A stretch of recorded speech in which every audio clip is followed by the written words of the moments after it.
I'm no expert at this stuff, but I found something that may be useful out in the internet community.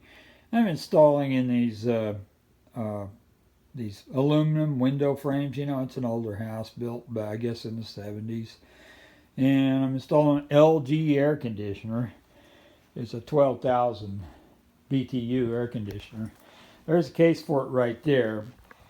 And I just wanted to show you a hack that I found in Home Depot, and it costs next to nothing. I tried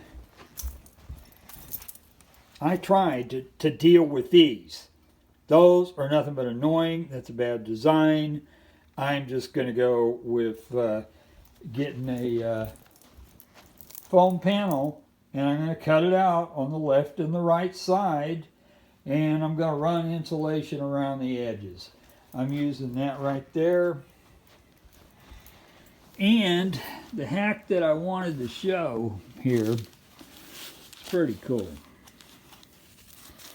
These are they're 6-foot insulation for pipe, copper pipe. And this is at Home Depot. $1.86 for one of these. But this was the hack that I wanted to show right here. This strip right here is on just about every window unit that there is out there, and it always leaves some kind of insulation gap. And the way these things are shaped, I just took whatever length I needed, shoved it up in that little groove. I don't know, they've got that groove for those accordion window spacers, which are worthless in my opinion.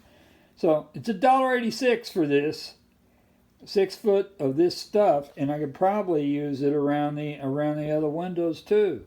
But it fits in there just almost perfect for the top window to come down and close on it, and it's going to fill up all the gaps. So that's what I wanted to show you. It's pretty simple.